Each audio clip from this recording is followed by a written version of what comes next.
It is now. Good evening, everyone. This video is kind of going out to Chris Killenger. He has a YouTube channel. I'll try to get the link posted to this video before we're all done. But he got some old chainsaws the other day, and I said I got one of those kicking around. I'll give it to you. Well, actually, this isn't. This is older than the one you got. This is a McCullough 250. And I looked some stuff up online. It's 4.7 cubic inch, 3.7 horsepower at 18 pounds. Year of manufacture, 1963, 1967. Well, that saw competed with the first saw that I ran. Is a young person, teenager. The first saw I ran, I'm going to try to add a picture in this video. I'm using my smartphone, and I don't know if I'm smart enough to do that. It was a Homelight Zip. And that was 3.6 horsepower, 4.71 cubic inch, and that was 18 pounds, 7 ounces. But those both are weights without a bar and chain. That looks like a 20-inch bar, and I think the one I ran was 24, the one my father had. And they did the job. A lot of young guys are kind of fascinated with this. To me, those are boat anchors.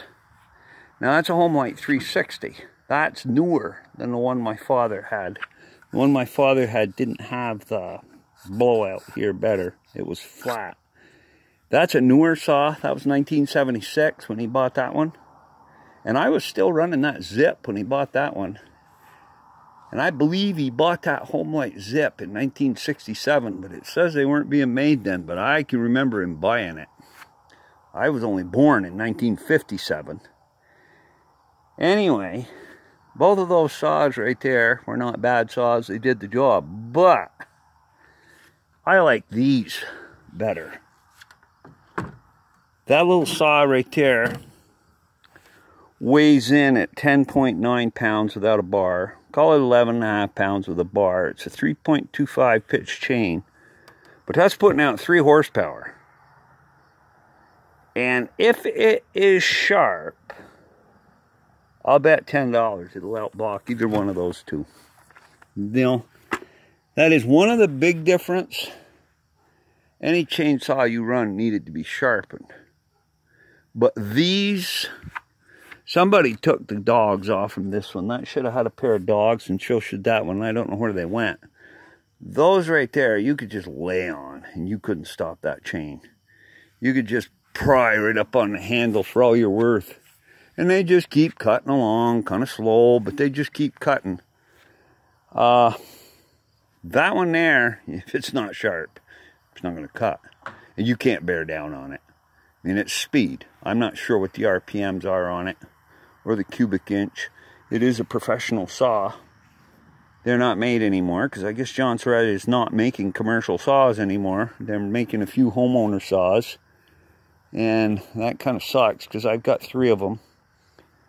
My big saw, actually my big saw is not as heavy as those two, and that's like 4.8 horsepower. It's a 2166 John Surratt. I'd have to look to be sure. But anyway, Chris, that's what they are. If you ever get up this way, they're here waiting for you. I don't think they're worth shipping. That one there does not turn over. This one we're going to set on the ground. And I'm going to put my foot on it to hold it down. And, you know, I think a little carb work. And the tank was clean. I looked in the tank. And I believe that's the fuel tank. I'm not even sure. I never really looked at it. That is pretty clean. The tank looks pretty clean. There's some life in that chain and that bar. I wouldn't be very surprised if that was the original bar. It may be the original chain too, I don't know. I don't know. But anyway, if you ever get up this way, Mr. Killenger, they're yours. Or if we can make arrangements to somebody heading in that direction that can go so far, it's yours. It's nothing I want. I ran enough of that stuff when I was a youngster.